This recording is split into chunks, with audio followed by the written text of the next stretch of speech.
अगर कभी किसी अजनबी गांव में जाओ और कोई तुम्हें आंखों में देखकर बस इतना कहे, शाम से पहले निकल जाना, तो निकल जाना, नहीं तो जो लौटेगा वो तुम नहीं होगे। मेरे दादा अक्सर ये बात दोहराते थे, लेकिन तब मैंने इसे किसी पुरानी कहानी समझकर टाल दिया। आज जब मैं ये सब रिकॉर्ड कर रहा हूं तो मुझे समझ में आ गया है, कुछ बातें सिर्फ सुनने के लिए नहीं होती, उन्हें मानना पड़ता है। मेरा नाम आरव है, मैं दिल्ली में रहता हूं और एक ट्रैवल यूट्यूबर हूं। गांवों की कहानियां, लोक कथाएं और छिपी हुई जगहों को ढूंढना मेरा पैशन है। लेकिन जो मैंने पिछले साल उत्तराखंड के एक दूर दराज गांव में देखा, उसने मेरी जिंदगी हमेशा के लिए बदल दी। सब कुछ तब शुरू हुआ जब मुझे एक बूढ़े आदमी का मेल आया। उसमें सिर्फ 3 लाइनें थीं। अगर तुम सच्चाई की तलाश में हो तो भूतगांव आओ, यहां एक कहानी है जो तुम्हें चैन से सोने नहीं देगी। नीचे एक जगह का नाम और नंबर लिखा था, जारा गांव।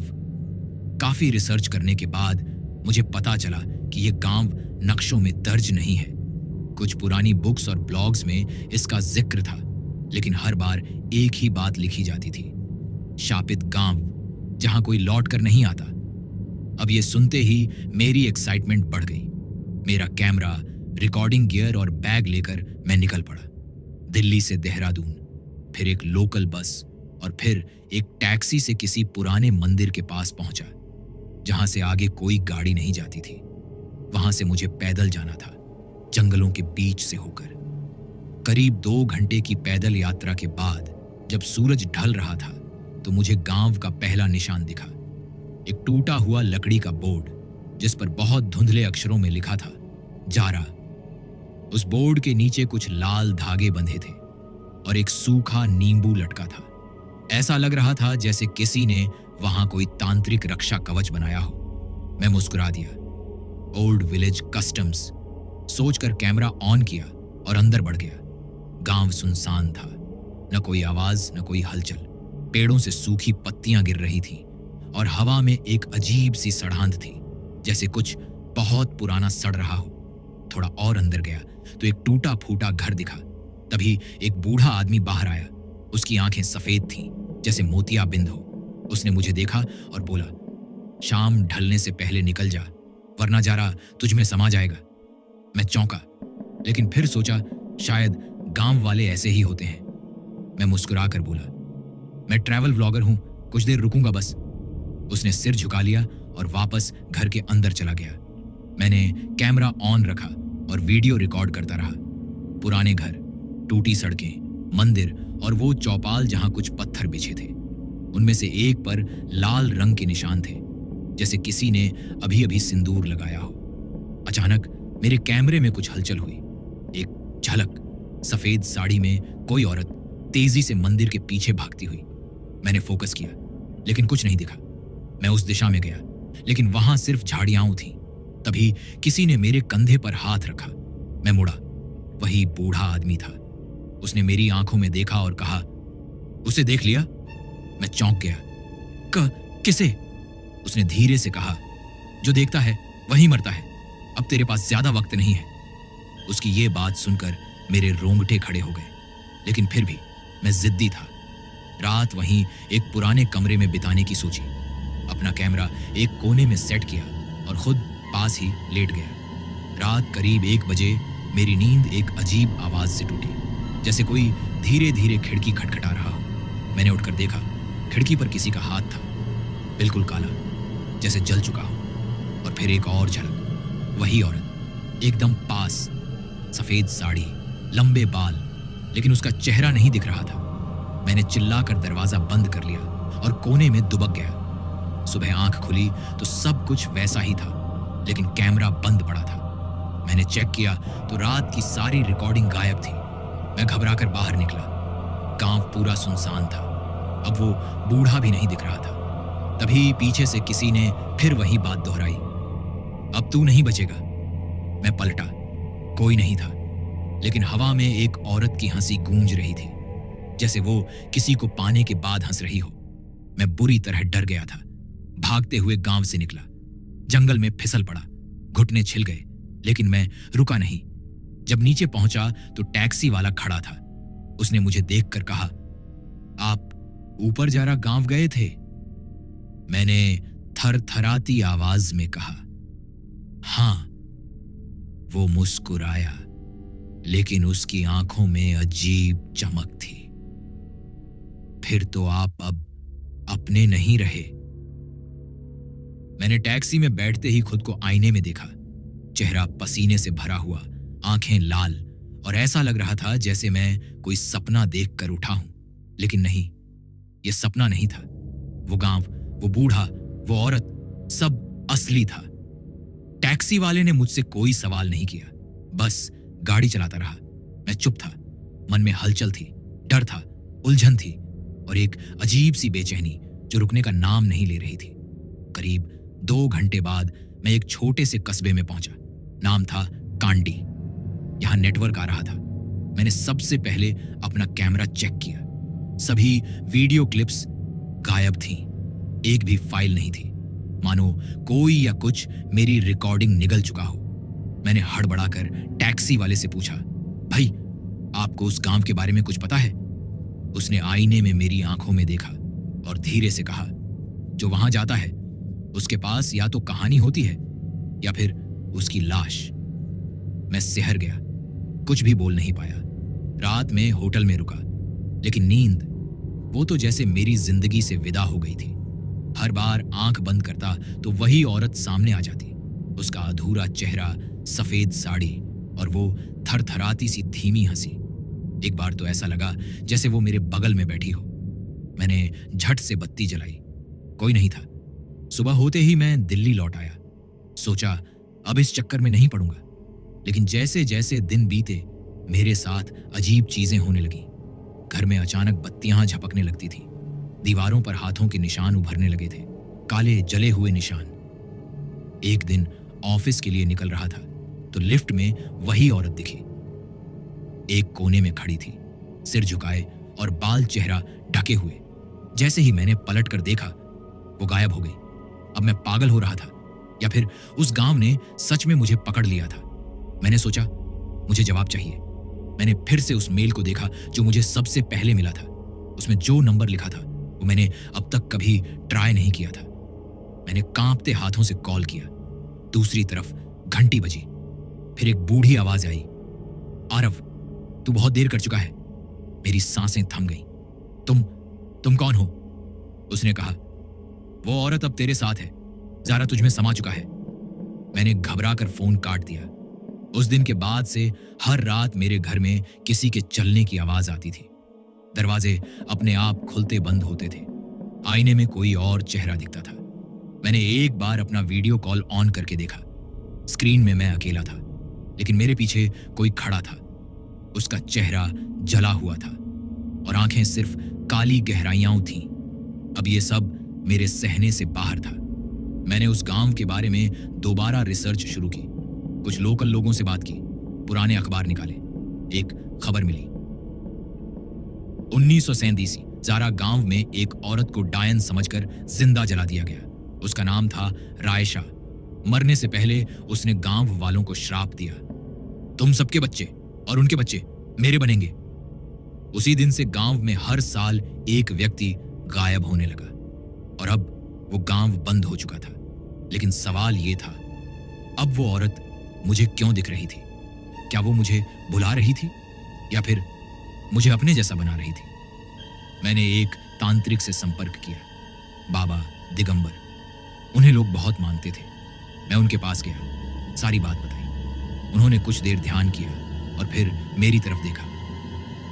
तेरे साथ अब कुछ नहीं बचा बेटा, वो तुझ में उतर चुकी है। तुझसे तेरे नाम का अस्तित्व भी छीन लेगी। लेकिन एक उपाय है। मैंने झट से पूछा, क्या उपाय? उन्होंने कहा, तेरे पास 13 दिन है।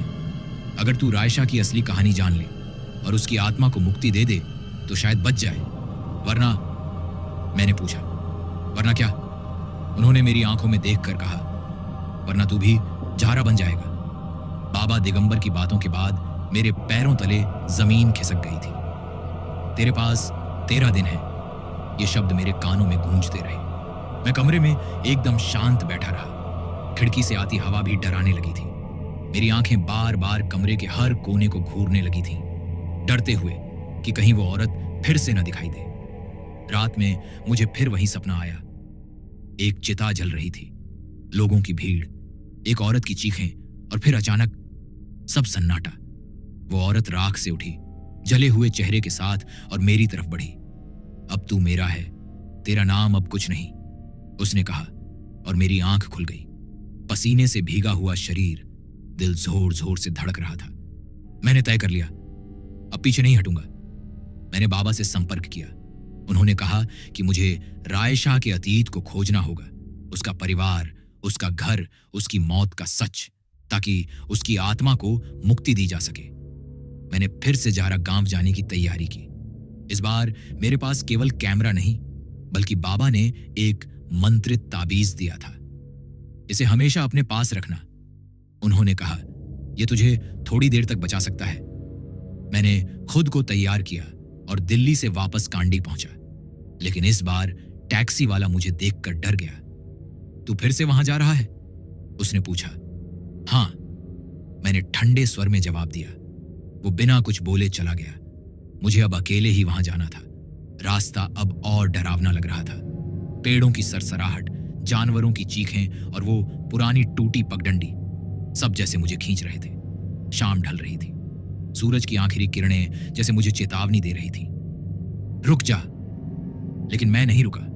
जारा गांव वैसा ही था, वीरान, सड़ांध से भरा और अजीब सी ठंडी हवा से घिरा हुआ। मैं उसी पुराने घर में पहुंचा जहां पहली बार उस बूढ़े आदमी से मिला था।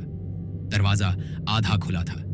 मैंने अंदर झांका और देखा वो बूढ़ा अब भी वहीं था, लेकिन उसकी आंखें अब पूरी तरह सफेद हो चुकी थीं। मैंने धीरे से पूछा, रायशाह कौन थी? उसने बहुत धीमी आवाज में कहा, वो अब औरत नहीं, आत्मा है। लेकिन पहले वो मेरी बेटी थी। मेरे शरीर में जैसे बिजली दौड़ गई। क्या? उसने आंखें बंद की और कहा, गांव वालों ने उसे जला दिया, सिर्फ इसलिए क्योंकि उसकी आंखों में कुछ अलग था। वो चीजें देख सकती थी जो बाकी नहीं देख सकते थे। उन्होंने उसे डायन कहा और मार दिया। मैं कुछ नहीं कर पाया। मैं पिता होकर भी कुछ नहीं कर पाया। मैंने पूछा, क्या उसकी आत्मा को मुक्त किया जा सकता है? उसने कहा, मुक्ति नहीं, अब वो सिर्फ बदला चाहती है। जब तक उसकी चिता की राख और उसका असली नाम मंदिर के गर्भगृह में नहीं पहुंचते, वो हर उस इंसान को निगलती रहेगी जिसने उसकी कहानी को अधूरा छोड़ा। मैंने तय किया, मैं यही करूंगा। बूढ़े ने एक थैली दी। उसमें थोड़ी सी राख और एक पुराने कागज पर लिखा नाम था, रायशाह अरीना देवी। यह उसका असली नाम है, उसने कहा। बस यही उसे मुक्त कर सकता है।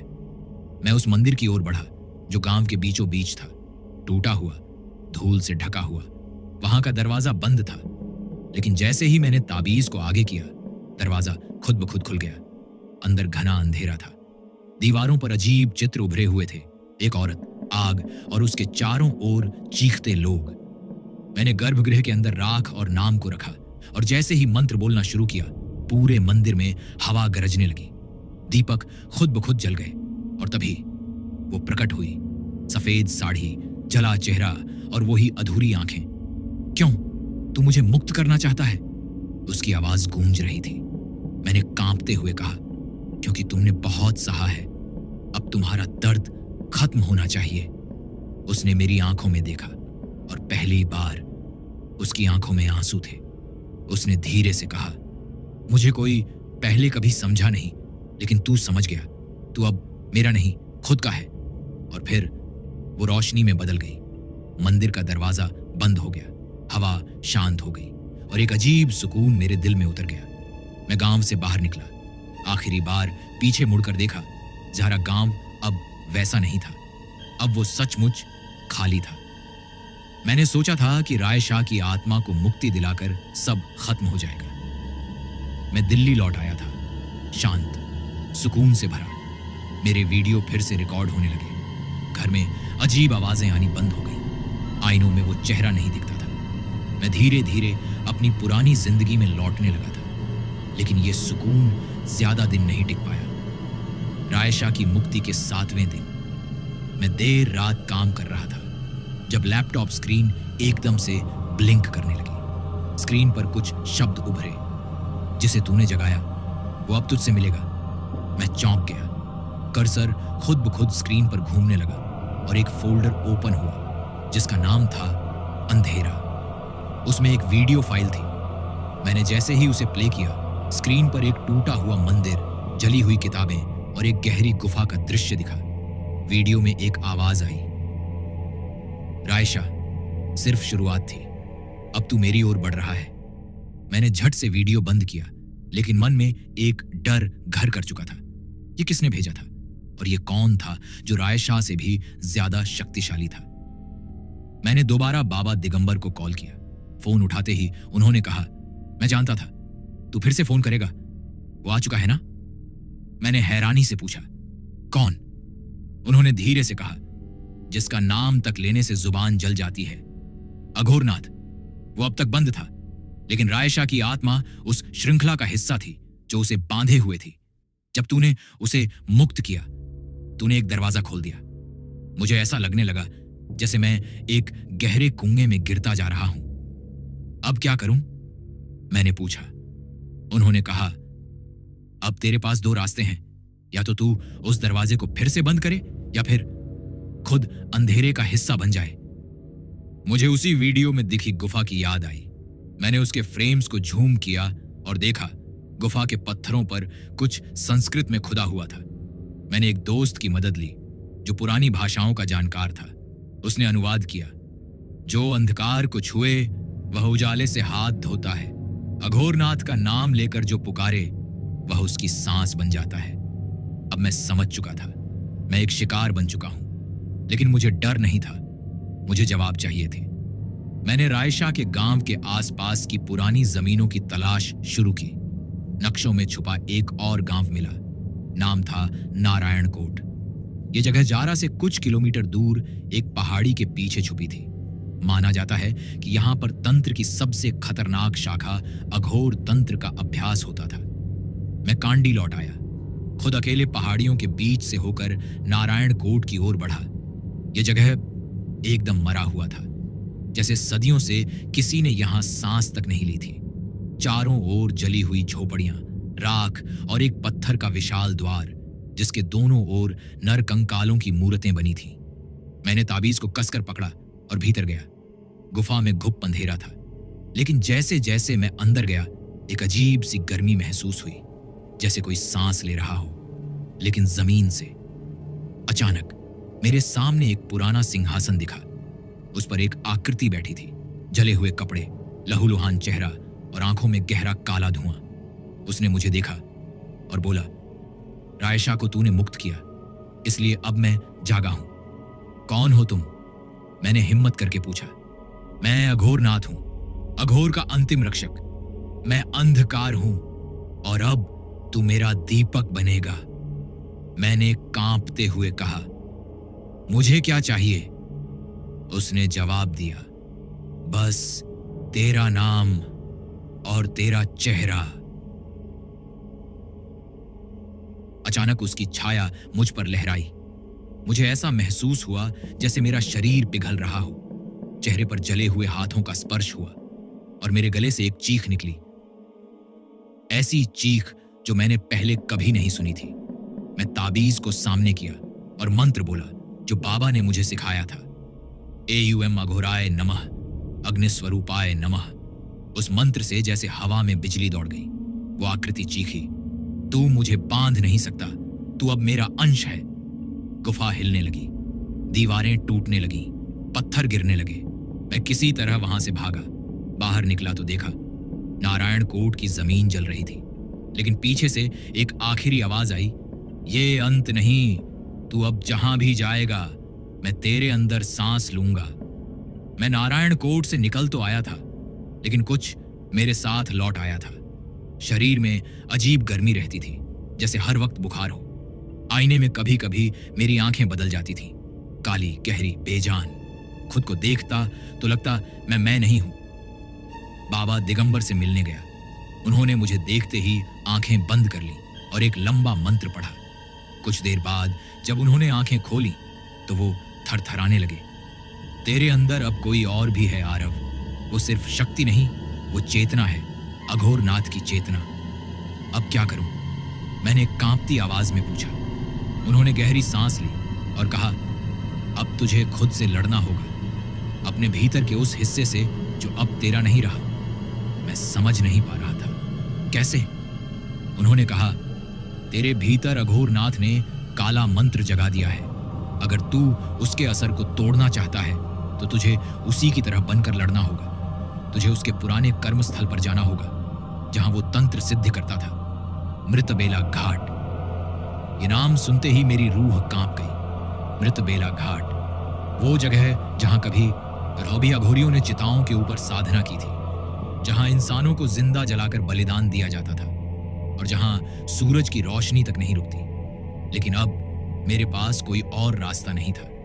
रात के अंधेरे में ताबीज और बाबा के दिए एक जन्म रक्षक यंत्र को लेकर मैं घाट की ओर निकल पड़ा।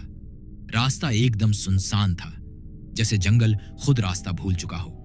जब मैं घाट के पास पहुंचा तो मुझे सड़ांध ने घेर लिया, जैसे जलती हुई चिताएं अब भी वहां थीं। चारों तरफ राख, हड्डियां, टूटी हुई मूर्तियां और एक काली चौकी जिस पर खून के निशान अभी भी ताजा थे। जैसे ही मैंने चौकी को छुआ, हवा कांपने लगी और फिर सामने आया अघोरनाथ। लेकिन इस बार वो कोई छाया नहीं, बल्कि एक जीवित शरीर में था, मेरा शरीर। देख, मैं अब तू हूं। तेरे शब्द, तेरी सोच, तेरी सांस अब मेरी है। मैं पीछे हट गया। नहीं, तू मुझसे अलग है, उसने हंसकर कहा। अलग था, अब नहीं। तूने दरवाजा खोला, तूने पुकारा, अब तू ही बचेगा, और वो भी मेरा बनकर। मैंने जन्म रक्षक यंत्र उसकी ओर फेंका। जैसे ही यंत्र जमीन पर गिरा, चारों ओर प्रकाश फैल गया। अघोरनाथ चीखा, नहीं, ये यंत्र मेरी आग को बंद कर रहा है। मैंने वही मंत्र दोहराना शुरू किया जो बाबा ने सिखाया था। एवं कृतांताय नमः, आत्ममुक्ताय स्वाहा। मंत्र की शक्ति से उसकी परछाई जलने लगी, लेकिन तभी वो हवा में उड़कर मेरे ऊपर चढ़ बैठा। मेरी आंखें बंद होने लगी। अंदर से आवाज आई, आरव, मुझे तू बनने दे, मैं तुझे शांति दूंगा। लेकिन तभी मुझे रायशा की बात याद आई। तू अब मेरा नहीं, खुद का है। मेरे अंदर जैसे कोई शक्ति जाग गई। मैंने एक जोरदार चीख मारी और ताबीज को अपने सीने से लगा लिया। जैसे ही ताबीज और मंत्र की शक्ति साथ आई, अघोरनाथ चीखता हुआ पीछे गिरा और फिर उसकी आकृति राख में बदल गई। सब कुछ शांत हो गया। मैं वहीं जमीन पर गिर पड़ा, बेहोश। सुबह जब आंख खुली तो घाट पर कोई नहीं था, पर मेरे हाथ में वही यंत्र था। अब काला नहीं, सफेद चमकता हुआ। बाबा ने कहा था, जिसे अघोर छू ले वो या तो अघोरी बनता है या राख। लेकिन शायद मैं तीसरा बन चुका था, वो जो अंधेरे में रहकर उजाले को छू आया। मृतबेला घाट से लौटे मुझे 3 दिन हो चुके थे। मैंने खुद को कमरे में बंद कर लिया था। न किसी से बात करता था, न बाहर जाता था। कभी कभी खिड़की से झांकता और सोचता, क्या सब सच में खत्म हो गया है? अंदर एक अजीब सा सन्नाटा था, लेकिन मन में कुछ खटकता रहता था। एक रात मैं लेटा था तो दरवाजे पर दस्तक हुई, धीमी लेकिन भारी। मैंने सोचा कोई भ्रम होगा, लेकिन फिर दस्तक दोबारा हुई, इस बार जोर से। डरते हुए दरवाजा खोला। सामने एक लड़की खड़ी थी, सांवली, घुंघराले बाल और आंखों में वही बेचैनी जो कभी मेरी आंखों में थी। उसने सिर्फ एक बात कही, तुम भी हो ना उनमें से? मैं चौंक गया। कौन? वो अंदर आई और बोली, जिन्होंने अघोरनाथ को देखा उसे बचे और अब उसकी अगली चाल समझने की कोशिश में है। मेरा दिमाग घूम गया। तुम कौन हो? उसने गहरी सांस ली और बोली, मेरा नाम है नताशा। मैं मुंबई की एक फिल्म रिसर्चर थी, लोक कथाओं पर काम करती थी। 1 साल पहले मैंने भी झारा गांव की कहानी पर डॉक्यूमेंट्री शुरू की थी, लेकिन तब कुछ ऐसा हुआ जो किसी को बताने की हिम्मत नहीं हुई। उसने अपनी आस्तीन ऊपर की, वहां जलने के निशान थे, ठीक वैसे ही जैसे मेरे शरीर पर हुए थे। उसने कहा, मैं भी अघोरनाथ के संपर्क में आई थी, लेकिन भागने में कामयाब रही, पर वो मुझ में एक हिस्सा छोड़ गया और मैं जानती हूं तुम में भी कुछ छोड़ा है। मैंने गर्दन झुका ली। हाँ, मैं भी पूरी तरह खुद में नहीं हूं अब। वो बोली, अघोरनाथ की आत्मा मिटती नहीं, वो बस अपना रूप बदलती है। उसकी अगली चाल ये है, वो अब कई शरीरों में बंट चुका है, हम जैसे लोगों में। मतलब हम सिर्फ बचे नहीं, हम उसकी बीज भूमि हैं। मैंने घबरा कर पूछा। उसने सिर हिलाया। हाँ, और अघोरनाथ अब हमें एक एक करके इस्तेमाल करेगा ताकि वो फिर से पूरा बन सके। उसकी बात सुनकर मेरे रोंगटे खड़े हो गए। अब क्या किया जा सकता है? मैंने पूछा। उसने जेब से एक छोटा सा कागज निकाला। उस पर एक नक्शा था और एक शब्द लिखा था, तलाक क्षेत्र।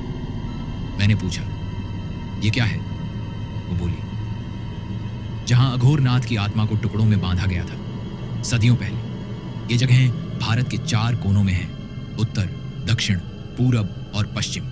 हर जगह एक द्वारपाल है जो उस टुकड़े की रक्षा करता है, लेकिन अब वो द्वारपाल मारे जा चुके हैं।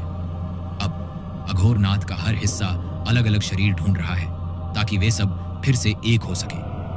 मैंने सिर झटक कर कहा, नहीं, मैं उसे फिर से जिंदा नहीं होने दूंगा। उसने मेरी ओर देखा और कहा, तब तैयार हो जाओ, क्योंकि अगला टुकड़ा अभी भी उत्तर में है और तुम्हें वहां जाना होगा। मैंने गहरी सांस ली। सब कुछ फिर से शुरू हो रहा था। 2 दिन बाद मैं और नताशा उत्तराखंड के एक पुराने किले की ओर निकल पड़े। तलाक क्षेत्र का पहला द्वार।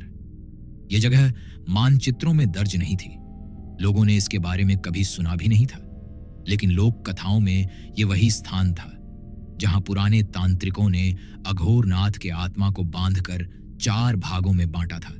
जैसे ही हम किले के अंदर पहुंचे, हवा बदल गई, ठंडी, चुभती हुई। मिट्टी से कुछ सड़ने की बू आ रही थी। किले के नीचे एक सुरंग थी।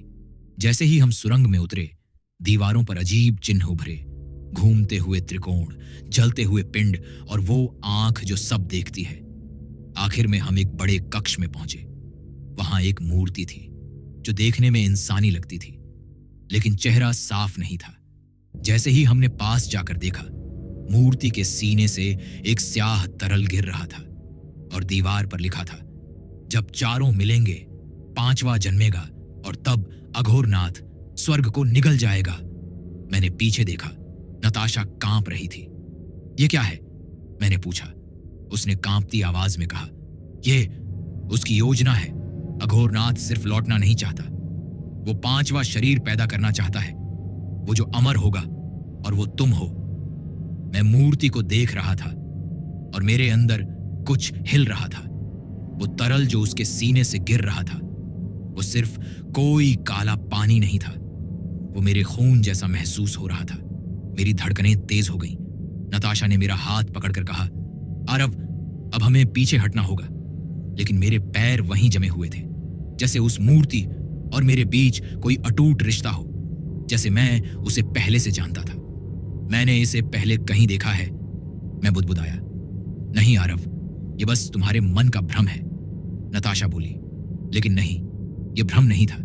मेरे दिमाग में तस्वीरें उभरने लगीं, पुरानी, धुंधली, लेकिन बेहद साफ। 4 लोग सफेद वस्त्रों में, हाथों में अग्नि लिए हुए, एक बच्चे को एक रेखा के बीच रखकर मंत्र पढ़ रहे थे। बच्चा रो रहा था, चीख रहा था, और अचानक उनमें से एक ने कहा, यही 5वां होगा। मेरे होंठों से अपने आप निकला, मैं उस बच्चे को जानता हूं। नताशा डर गई। तुम क्या कह रहे हो?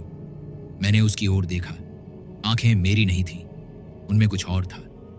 मैं अघोरनाथ नहीं हूं, लेकिन मैं उसका हिस्सा हूं। मुझे उसी दिन चुना गया था जब मैं पैदा हुआ था, मुझे उसी के लिए बनाया गया था। नताशा ने मेरा कंधा पकड़ा। नहीं आरव, यह सब उसका भ्रम है। वो तुम्हें अपने जैसा बनाना चाहता है। तुम उससे लड़ चुके हो, तुम इंसान हो। लेकिन उस पल कुछ बदल गया। मूर्ति की आंखें जल उठीं, कमरे की दीवारें थरथराने लगीं, दीवारों से आवाजें आने लगीं। तू अब बस एक आवरण है, अघोरनाथ जाग चुका है। मैं जमीन पर गिर पड़ा, तड़पता रहा। सिर के अंदर ऐसा लग रहा था जैसे 100 आदमी चीख रहे हों। नताशा ने ताबीज निकाला और मंत्र बोलना शुरू किया, एओम छिन्नमस्ताय नमः, अघोर विनाशाय स्वाहा। जैसे ही मंत्र की गूंज तेज हुई, मूर्ति से गिरता काला तरल अचानक आग में बदल गया। एक जोरदार विस्फोट हुआ, कमरा उजाले से भर गया और मेरी चेतना फिर से लौटी। मैंने नताशा को देखा। उसका चेहरा डर से सफेद था। मैंने धीमी आवाज में कहा, वो अब मेरी आत्मा में घर बना चुका है। वो टुकड़ा अब जाग गया है। नताशा फौरन बोली, हमें बाकी 3 टुकड़ों को किसी भी हाल में खोजकर बंद करना होगा, नहीं तो अघोरनाथ अपने आप को पूरा कर लेगा और तुम उसकी संपूर्णता बन जाओगे। हम वहां से निकल आए। बाहर आसमान में काले बादल छा चुके थे। पक्षी चुप थे। हवा भारी हो चुकी थी। उस रात नताशा ने मेरे हाथ पर एक चिन्ह बनाया, अग्नि का प्रतीक, ताकि अगर अघोरनाथ मेरी चेतना में वापस प्रवेश करे तो वो जल जाए। मैं रात भर नहीं सो पाया। हर बार आंख बंद करता तो वही सपना दिखता। 4 टुकड़े एक मंदिर में रखे हैं। उनके बीच में खड़ा हूं और मेरी परछाई इतनी बड़ी हो चुकी है कि पूरी पृथ्वी को ढक रही है। सुबह नताशा ने एक और नक्शा दिखाया। दूसरा टुकड़ा दक्षिण भारत में है, एक गांव के नीचे दबे मंदिर में, जिसका नाम इतिहास से मिटा दिया गया है, लेकिन हम उसे खोज निकालेंगे। मैंने पूछा, अगर मैं दोबारा अघोरनाथ के प्रभाव में आ गया तो? उसने कहा, इस बार मैं तुम्हें खुद से भी बचा लूंगी, क्योंकि अब यह सिर्फ तुम्हारी लड़ाई नहीं, यह हम सबकी लड़ाई है। हम निकल पड़े दक्षिण की ओर, लेकिन हम नहीं जानते थे दूसरा टुकड़ा अब जाग रहा था और अघोरनाथ अब बस छाया नहीं रहा।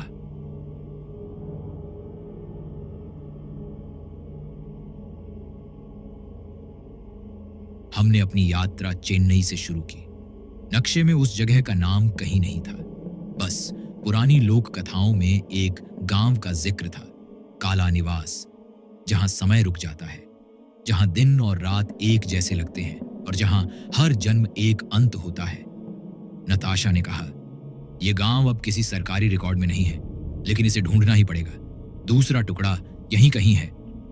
हमने तमिलनाडु के दक्षिणी भाग में गुप्त रास्तों से गुजरते हुए एक पुराने पुजारी की मदद ली। उसने हमसे कोई सवाल नहीं किया, बस एक बात कही, अगर तुम काला निवास जाओगे तो वहां से लौट नहीं सकोगे, या लौटे तो वो तुम नहीं रहोगे। हम चुप रहे और आगे बढ़ गए। जैसे ही हम गांव की सीमा पर पहुंचे, हवा बदल गई। यहां न पक्षी थे न जानवर। पेड़ों की छालें काली पड़ी थीं और मंदिरों की मूर्तियां टूटकर उल्टी पड़ी थीं। एक पुराना बोर्ड दिखा जिस पर नाम मिटा दिया गया था, लेकिन जब धूल हटाई तो फेडेड अक्षरों में लिखा था, काला निवास, जहां आत्मा थम जाती है। हम गांव में घुसे। चारों तरफ वीरानी थी, लेकिन घरों के दरवाजे खुले थे और ऐसा लग रहा था जैसे लोग अचानक सब कुछ छोड़कर भागे हों। चूल्हों में अधपकी रोटियां, दरवाजों पर लटकते झूले और खून से लथपथ जमीन। हम एक घर में घुसे तो वहां दीवार पर काले अक्षरों से लिखा था, वो जो समय से परे है, आ गया है। नताशा ने मेरी तरफ देखा। उसकी आंखों में डर था, लेकिन वो बोल कुछ नहीं पाई। हम गांव के बीचों बीच एक पुराने कुएं पर पहुंचे। कुआं नहीं, एक पत्थरों से ढका हुआ गोल चबूतरा था। उस पर एक अजीब आकृति खुदी हुई थी, एक इंसान जिसकी पीठ पर 4 सिर थे और हर सिर की आंखें बंद थीं। जैसे ही मैंने उस पत्थर को छुआ, जमीन कांप उठी। एक जोरदार गूंज फैली। दूसरा जाग गया है। चारों तरफ अंधेरा फैलने लगा, जैसे किसी ने सूरज को निगल लिया हो। कुएं के अंदर से एक तेज सांसों की आवाज आने लगी। हमने नीचे झांका। वहां अंधेरा था, लेकिन उसके भीतर कुछ हिल रहा था। तभी एक औरत की चीख सुनाई दी। हम भागते हुए पास के मंदिर की ओर गए। मंदिर पूरी तरह टूटा हुआ था, लेकिन उसके अंदर दीवारों पर भित्ति चित्र बने थे जो किसी कहानी को बयान कर रहे थे। पहला चित्र, 4 अघोरी किसी स्त्री को बलि चढ़ा रहे हैं। दूसरा चित्र, उसका शरीर 4 दिशाओं में बंट रहा है। तीसरा चित्र, एक बच्चा जिसका चेहरा आरव से मिलता जुलता है, उस बलिदान को देख रहा है। मैंने दीवार को छूकर कहा, ये मैं हूं। नताशा कुछ बोलने ही वाली थी कि मंदिर की छत से काला तरल टपकने लगा। फिर जोरदार धमाका हुआ और सामने एक आकृति खड़ी हो गई। मानवाकार शरीर, लेकिन आंखें नहीं थीं, बस गहरे गड्ढे थे। चेहरे पर नाखूनों के निशान और त्वचा पर राख चिपकी हुई। उसने धीरे से कहा, दूसरे टुकड़े ने अपना शरीर पा लिया है। मैंने ताबीज निकाला, लेकिन वो अब काम नहीं कर रहा था। नताशा ने मंत्र बोलना शुरू किया, लेकिन उसका गला भर्रा गया। आकृति मेरे पास आई और कहा, पहला टुकड़ा तू था, अब तू दूसरे को संभाले। उसने अपनी हड्डी जैसी उंगली मेरे माथे पर रखी। तभी मुझे झटका सा लगा। मेरा शरीर हवा में उठा और आंखें बंद हो गईं। मैं एक अंधेरे जंगल में खड़ा था, जहां समय बह रहा था लेकिन गुजर नहीं रहा था। एक आवाज गूंजी, हर टुकड़ा जब तक नहीं मिलेगा तू अधूरा रहेगा। तू ही अघोरनाथ है, तू ही उसकी वापसी है। मैंने चीख कर कहा, मैं आरव हूं, मैं इंसान हूं। लेकिन अंधेरे ने जवाब दिया, इंसान की परिभाषा अब बदल चुकी है। मैंने आंखें खोली। मैं जमीन पर पड़ा था। आकृति गायब हो चुकी थी, लेकिन मेरे हाथ पर एक नया चिन्ह जल चुका था, 3 त्रिकोणों से बना एक चक्र। नताशा ने मेरी ओर देखा और धीमे से बोली, अब तुम 2 हो चुके हो आरव, पहला और दूसरा। अगर तीसरा मिला तो तुम अघोरनाथ की आत्मा बन जाओगे। मैंने थरथराती आवाज में पूछा, क्या मैं रुक सकता हूं? उसने जवाब दिया, अब ये तुम्हारे बस में नहीं है। हम तमिलनाडु से लौटे ही थे कि मुझे हर रात अजीब सपने आने लगे। सपनों में मैं एक कस्बे की गलियों में घूम रहा होता। हर घर का दरवाजा खुला, मगर अंदर कोई नहीं, सिर्फ सोती हुई लाशें जिनकी आंखें आधी खुली थीं और उनकी सांसें उलटी दिशा में चल रही थीं। हर सपने का अंत एक आवाज पर होता था, नींद अघोरनाथ का भोजन है। नताशा ने जब यह सुना तो तुरंत एक किताब निकाली, अनिंद्रा नगर की कथा, एक पुरानी बंगाली पुस्तक जिसमें एक कस्बे का जिक्र था जहां 80 साल पहले सारे लोग सोते सोते मर गए थे। कस्बे का नाम था शिवपुर, पश्चिम बंगाल में, सुंदरबन के पास। सरकारी रिकॉर्ड में यह कस्बा आज भी भूतपूर्व माना जाता है। कोई वहां नहीं जाता, और जो गया वो लौटा नहीं। मैंने फौरन कहा, मुझे वहां जाना है, तीसरा टुकड़ा वहीं है। नताशा ने चेतावनी दी, आरव, अब तुम्हारे भीतर 2 टुकड़े हैं, तीसरा जाग गया तो तुम्हारी चेतना खुद को मिटा देगी। मैंने मुस्कुराकर जवाब दिया, अगर मैं रुक गया तो अघोरनाथ खुद किसी और को ढूंढ लेगा, उसे मेरे जरिए ही रोकना होगा। हम शिवपुर पहुंचे एक नाव के जरिए, क्योंकि रास्ता कोई बताता नहीं। गांव में घुसते ही अजीब नजारा मिला। हर दरवाजे पर नीम की टहनी लटकी हुई थी, जमीन पर नमक की लकीरें थीं और हर घर में सोते हुए लोग बिल्कुल जीवित दिखते थे, मगर जब छूते तो बर्फ जैसे ठंडे। हम एक पुरानी हवेली में पहुंचे। वहां दीवार पर लिखा था, सोने से पहले सोचना मत और जागने के बाद सो जाना मत।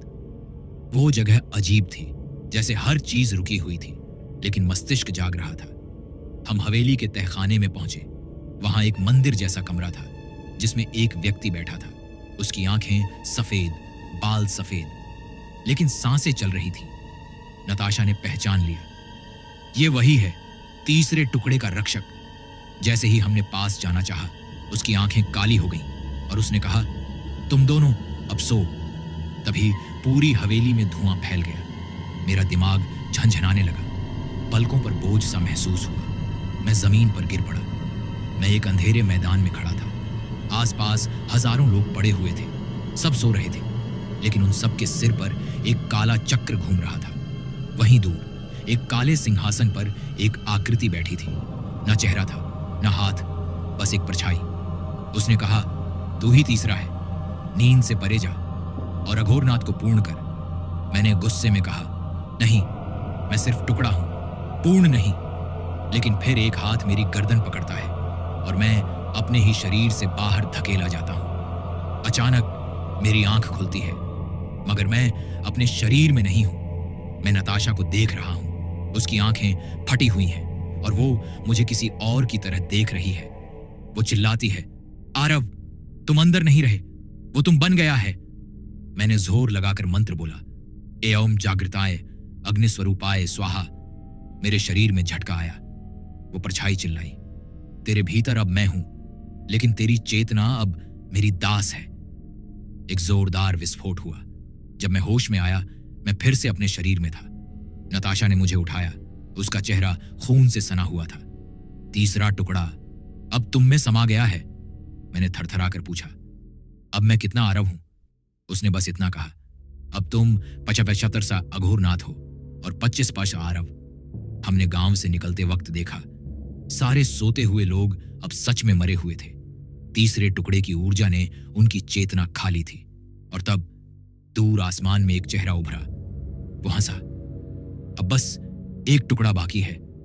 हम शिवपुर से निकले तो मैं जिंदा था, लेकिन अंदर से खाली। 3 टुकड़े अब मेरे भीतर थे और मैं हर घंटे खुद को कम आरव, ज्यादा कुछ और महसूस करने लगा था। मुझे आवाजें सुनाई देती थीं, भूतों की नहीं, भविष्य की। जब 4 पूरे होंगे, समय झुक जाएगा। नताशा मुझे देखकर चुप रहती थी। वो जानती थी मैं टूट रहा हूं, लेकिन हम रुक नहीं सकते थे। बाबा दिगंबर ने हमें आखिरी स्थान का संकेत दिया, एक जगह जहां न कोई जीव गया है न शव। त्रिकाल गुफा, मध्य भारत के विंध्य पर्वत के नीचे बसी एक अंधेरी भूमिगत दुनिया। बाबा ने कहा वहां अघोरनाथ का मूल स्रोत है। चौथा टुकड़ा वहां नहीं रखा गया, वो वहीं जन्मा था। मैंने पूछा अगर मैं वहां गया तो क्या मैं खुद पर काबू रख पाऊंगा?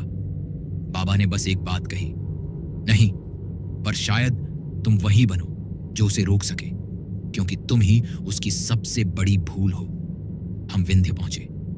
गुफा का प्रवेश द्वार किसी ने छिपाया नहीं था, बल्कि उस पर लिखा था जो भीतर गया उसे बाहर लौटने की जरूरत नहीं पड़ेगी। हम अंदर घुसे। हर कदम पर ऐसा लगता जैसे आत्मा कमजोर हो रही है। गुफा के अंदर वही चिन्ह थे, 3 त्रिकोण, अग्निचक्र और वही घूरती हुई आंख। एक बिंदु पर पहुंचते ही दीवार अपने आप हटी और हमारे सामने एक मंडल उभरा। 4 स्थान, 4 दीप, 4 प्रतीक। 3 जल उठे, चौथा अब भी बुझा था। मैं जैसे ही आगे बढ़ा, पूरा कक्ष हिलने लगा। आवाज गूंजी, तू अब अंतिम चरण पर है, अघोरनाथ जागने को तैयार है। तभी सामने एक विशाल परछाई उभरी। उसका चेहरा कोई एक नहीं था, वो हर उस चेहरे से बना था जिससे मैंने खोया, डराया या भुला दिया। वो मैं था। उसने कहा आरव नहीं, अघोरनाथ बन। मैंने अपनी पूरी हिम्मत जुटाई और कहा मैं सिर्फ एक माध्यम हूं, मैं उद्देश्य नहीं हूं। लेकिन परछाई ने हंसते हुए कहा तू ही यज्ञ है, तू ही अग्नि, अब तुझे जलना होगा। मेरे शरीर ने अपने आप मंत्र बोलना शुरू कर दिया। एयम कालिया घुराय नमः, प्राण बलिदानाय स्वाहा। मैं रोक नहीं पा रहा था। नताशा ने मुझे पकड़ा। आरव लड़ो, ये अंत नहीं। मैं चिल्लाया, मैं थक गया हूं नताशा, अब मेरी आत्मा ही बोझ बन गई है। लेकिन तभी नताशा ने ताबीज तोड़कर मेरे सीने पर रख दिया। एक जोरदार झटका। तीनों टुकड़े अंदर से चिल्लाए, धोखा, ये अग्नि नहीं, ये अमर्यादा है। पूरी गुफा कांप उठी। दीवारों से रक्त बहने लगा। मंडल के चौथे दीप में आग लगी, लेकिन उसके साथ ही जमीन फट गई। मैं नीचे गिरने लगा और मेरे सामने अघोरनाथ का अंतिम रूप उभरा। काले रंग का विशाल राक्षस, जिसका माथा आसमान छू रहा था और जिसने मेरी ही शक्ल पहन रखी थी। उसने कहा तू अब नहीं बच सकता, तू अब मैं है। लेकिन उसी पल नताशा ने मेरे हाथ में एक चाकू पकड़ा, एक प्राचीन रक्षक का अस्त्र। उसने चीखा, अगर अघोरनाथ तुझ में है तो उसका अंत भी तुझ में है। मैंने खुद के सीने में वो चाकू घोंप दिया।